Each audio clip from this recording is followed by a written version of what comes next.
Welcome to the Wild Wisdom Podcast with Dr. Patricia Mills. I'm Dr. Patricia. This podcast is for people who want to transform their health, restore their hormones, and reconnect to their body's natural wisdom.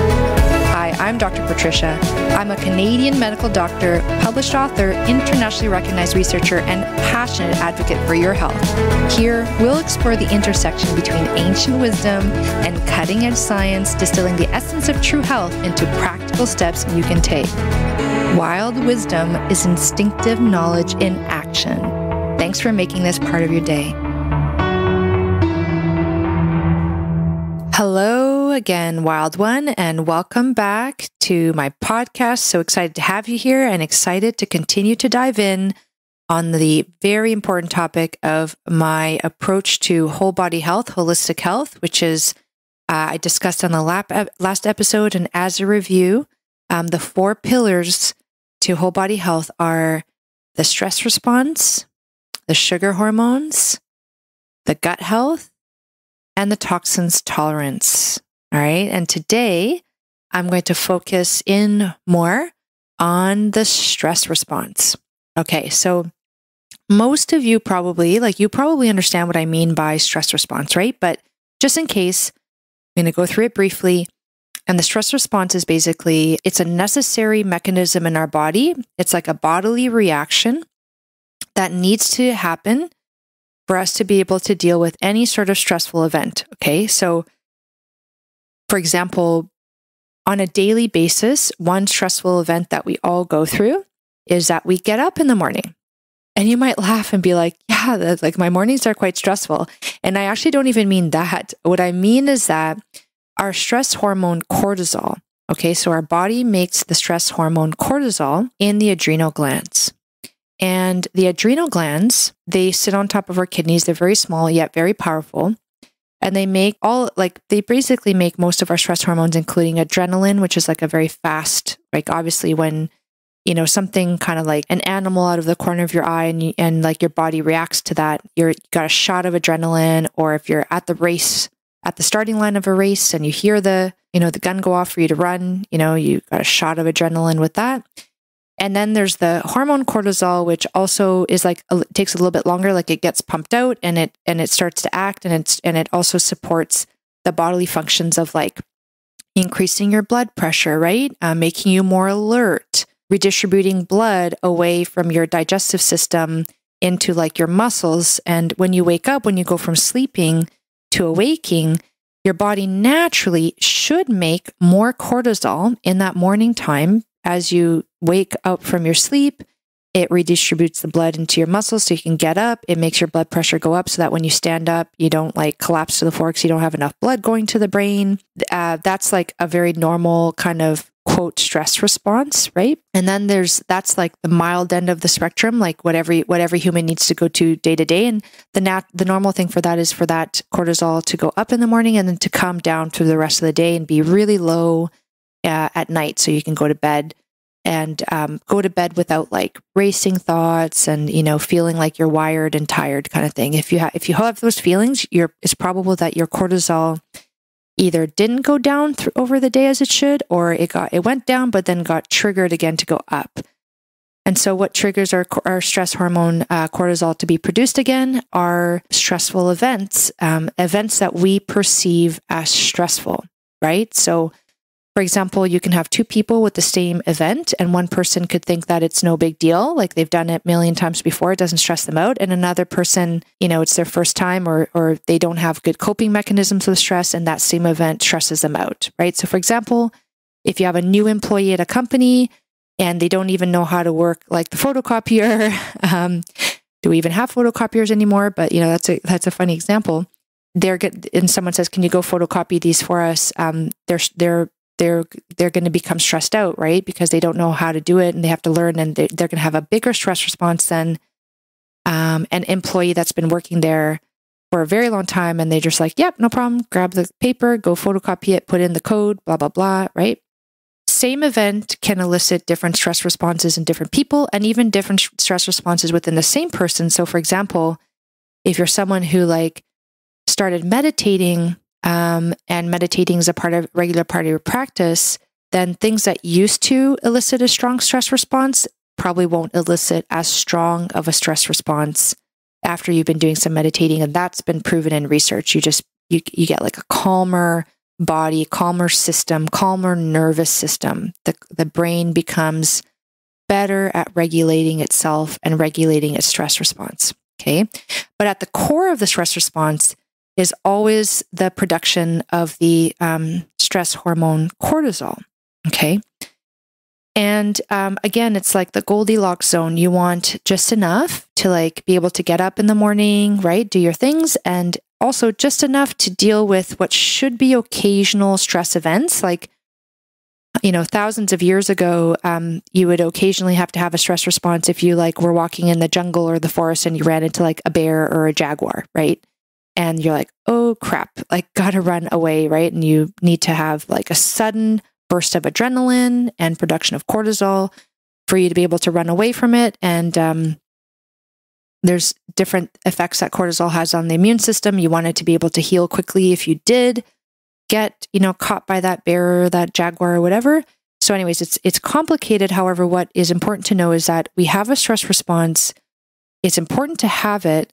The disease, the path towards disease comes when we are activating it too much, too frequently. And also we are no longer able to like calm ourselves down from it. And I would say that the average person living in today's modern world, from the moment that their alarm goes off in the morning and kind of jolts them out of sleep to their commute, right? If you're commuting in a car in traffic, to the work that they're doing, especially if you're not doing work that you love, that you're excited about, that you're passionate about, right? It's just work. That might generate more stress responses. If you feel stressed out about what's going on in the environment, or if you have children and that's stressful for you, all of those things add up to daily shots of stress. And so again, like I said before, some people can be quite good at managing their stress, like their stress response, and other people are not. And the degree to which you're able to do that will define and determine how much of an issue you run into over time, because the cortisol hormone, it's okay in small amounts, in those small doses. It's very damaging to the body in high amounts, like really, really damaging to the body. People who have problems with high cortisol states, like the extreme end of the spectrum, they actually have, like, for example, a condition where they have what's called hypercortisolemia, where they're pumping out, their body is making a lot of cortisol. Those people have known problems with high blood pressure, diabetes, high cholesterol.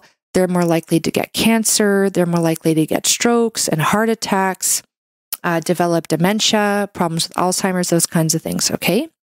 So we know that having too much cortisol is really not good. Most of us are not living in that like disease, like hypercortisolemia state. We're kind of in lower, like in between, right?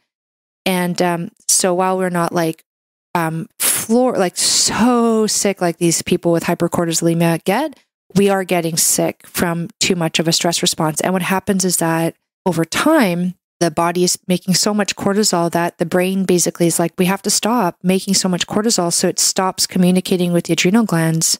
What happens then is that the cortisol production drops, but then it drops too low, and then you don't even have enough cortisol to like have the up and go that you need to have in the morning. And so people who experience that over time, what you experience is you go from being like wired and tired and just like on vigilant mode all the time to like, I can barely get out of bed. I'm so tired. Like I just have no zest for life, and their blood pressure can even get low sometimes. And it's really quite debilitating, actually. It can be debilitating to get to that state. And the lay person, like the average person, will call it like adrenal fatigue. Doctors now know that it's not a problem with the adrenal gland. Actually, the adrenal gland can still make cortisol. It's not fatigued. It's more that the brain is protecting the body from too much cortisol, but it's a little bit of like an on-off switch, and it's not able to like turn it off like just to the right amount that you need. It kind of gets too low.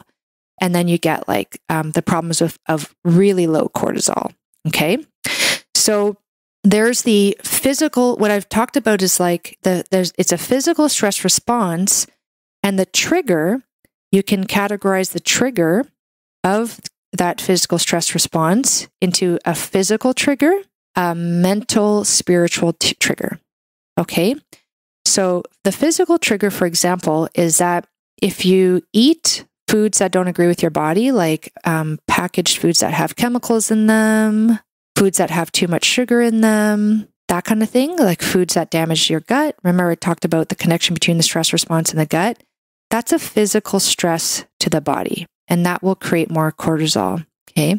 People who drink too much coffee has a mild stressful effect on the body, and it does create a little bit more cortisol being released. And if you're having like coffee like multiple times for the day, you're creating a stress response in the body. Okay. So that's like, for example, a physical stress response. And then more extreme ones are like if you're in an accident, can be a sports accident or a car accident or any kind of accident where your body actually gets physically hurt and damaged. That's a stress response. Okay.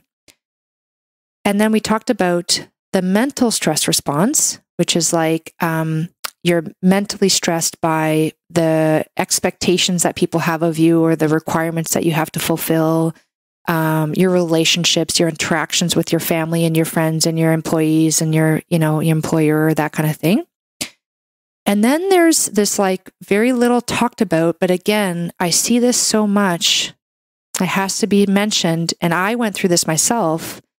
It's the spiritual stress response. And so I'll give myself as an example, and I'll also use the example of someone I worked with who I'll keep anonymous. I just want to share the story because it really does make sense. So for me, when my dad got ALS and he had like we had no family history of it. And he appeared to be a very healthy guy, which I now know he wasn't. He was eating the standard American diet, the healthier version of it, but still eating packaged foods and processed like soy, ground, whatever, just full of crap. I hate to say it, but it's true. Look at the ingredient list of all of these like meatless burgers and stuff. Like, look at the ingredient list. Okay.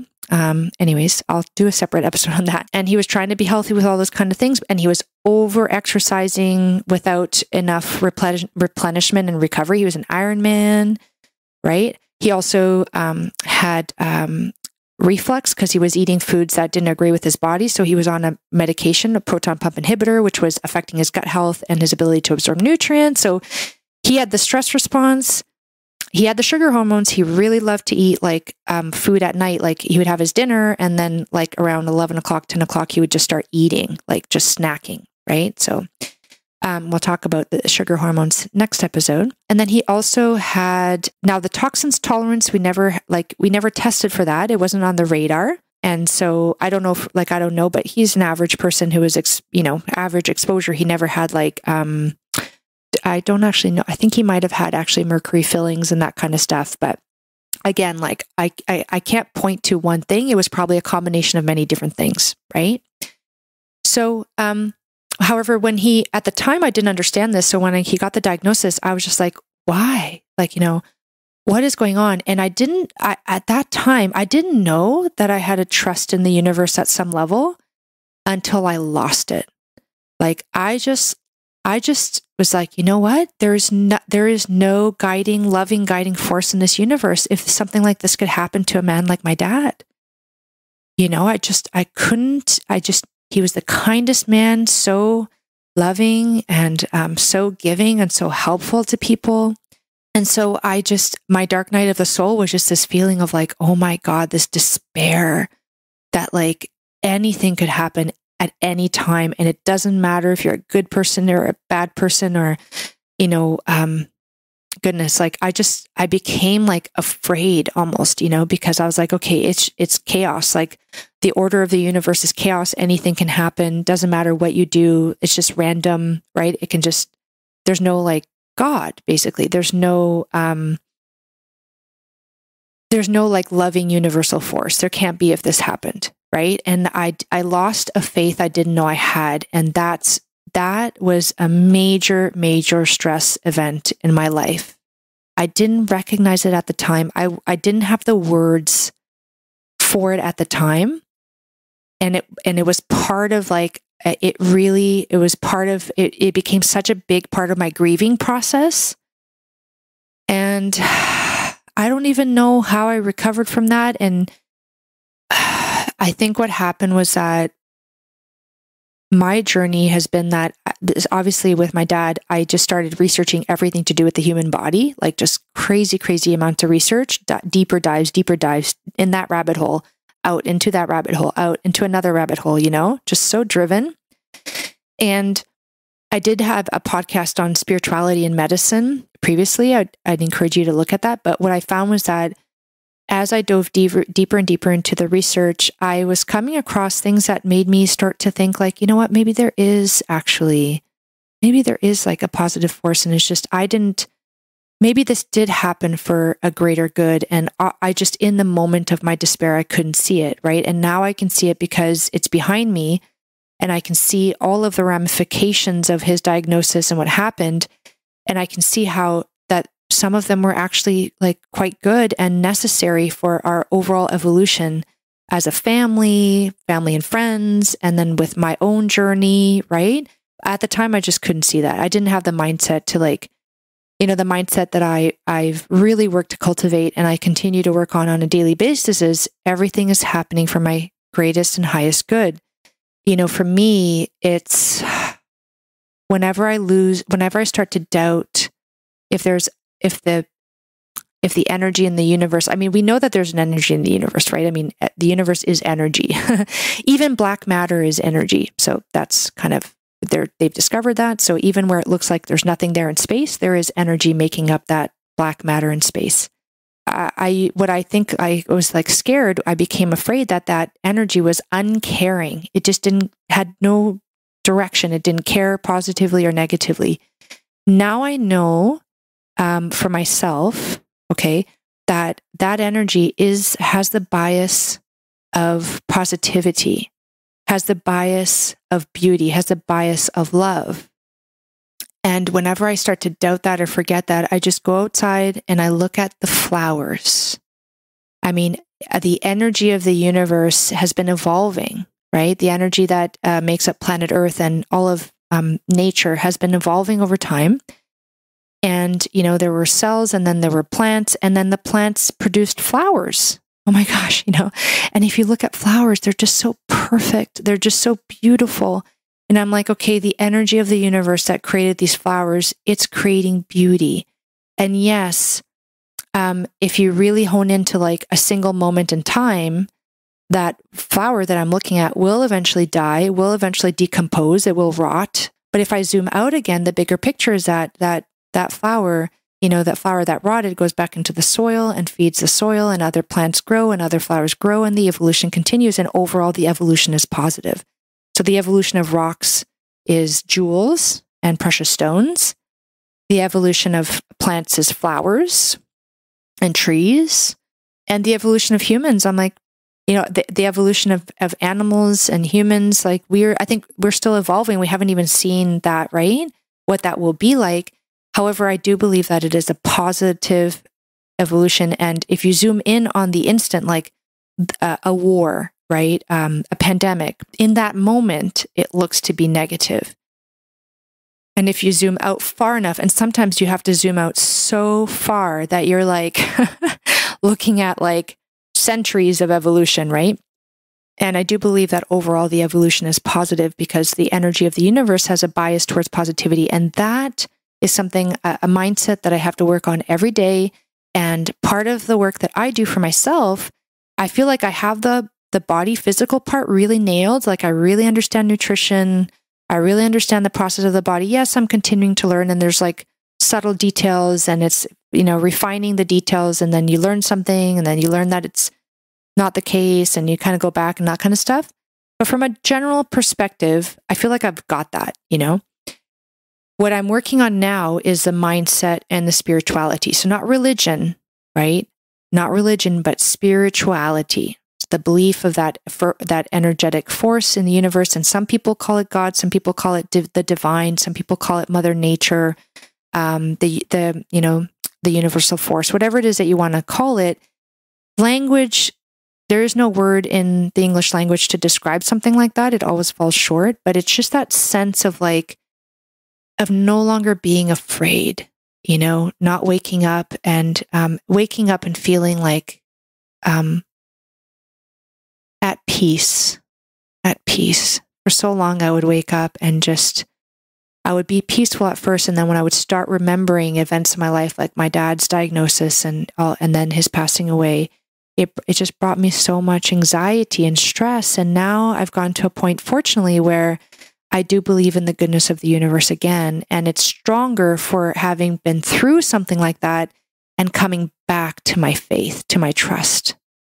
As a doctor who's worked with people with spinal cord injury and seeing so much suffering and trauma, physical and psychological, mental trauma, spiritual trauma, to be able to maintain that level of trust and faith, it's very hard. And I see people losing it. I've seen people losing it. I've been witness to that loss. I've also been witness to the maintenance of it despite these horrible events, right? Like some people just have such faith that, and I don't mean like religious faith, but rather like just faith in life, in the goodness of the universe, and they don't lose it. And that to me, like those people, they shine, they just like have this, again, the word is peace and calmness and goodness. And just like, they're the kind of people that when I was a doctor and I was going in to do rounds at the hospital, there would be rooms where I was just like, I'd have to mentally prepare myself to go into that room because I knew it was going to be so much suffering and I had to be careful not to get pulled into it. Because if I get pulled into it, I'm of no use to anybody, right?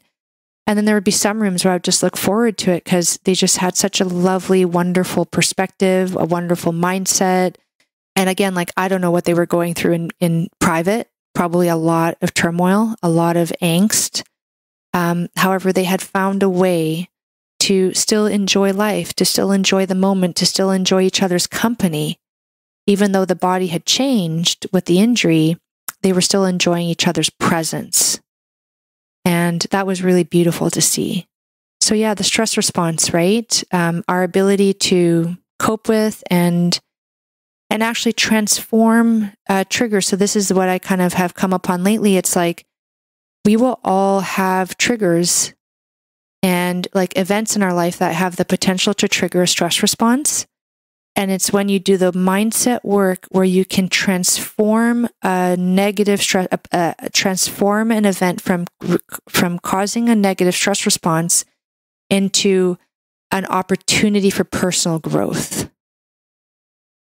So it's a process of transformation, and that's where I'm at right now. It's like, how can I teach people to take these events and transform them so that instead of eliciting that cortisol release that can be so damaging, or let's say it gets elicited, but bringing it back down very quickly, like not staying in that stress response, how can we transform that so that you can... The perspective of it is that, okay, this is an opportunity for me to see where can I grow? Where can I change? Where can I evolve? Where can my mindset improve so that I can see this from a much bigger perspective and see like, how can I be of service in the situation versus like feeling drowned and overwhelmed by it, right?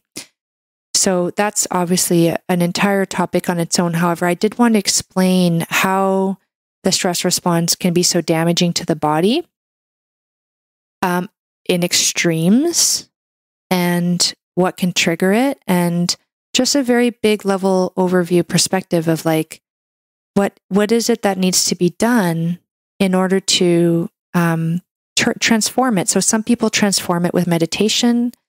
Some people transform it with breath work. Some people transform it with like movement, like going for a run. Some people transform it through sharing, through talking, right? And the mindset work is so key, and if you feel like you're at a point where you've lost the faith in that goodness, the trust in that inherent bias of love, then, first of all, you're not alone. Okay? It's very normal. And second of all, that doesn't have to be your state forever. It is your state now, and that state can be transformed. Okay? And you may not even feel like transforming it. You might just be very happy to wallow in that sadness and negativity. I understand that too. It's like a dark cloud that has a magnetic property, and you just feel like stuck and suck into it, and you feel like you don't even want to get yourself out of that. Don't worry, that too shall pass if you let it. Like if you start to feel it ease up, don't hold on to it. Let it go, okay? If it starts to ease up, don't embrace it stronger. Just kind of loosen your grip on it and let it just evaporate, okay?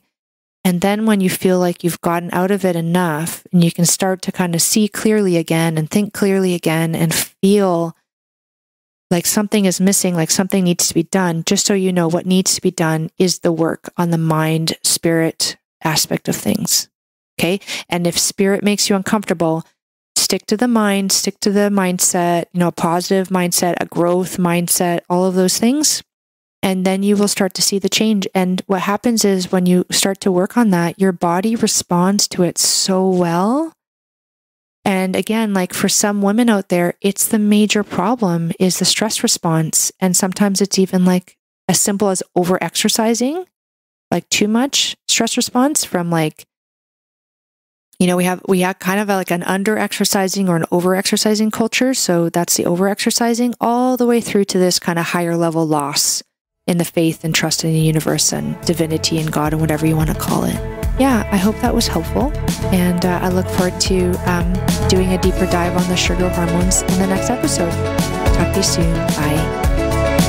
Thank you for taking the time to listen to this podcast, Wild Wisdom with Dr. Patricia Mills. If you like this podcast, please take the time to like and subscribe, and please feel free to leave any comments and look below for the contact information if you want to connect with me directly.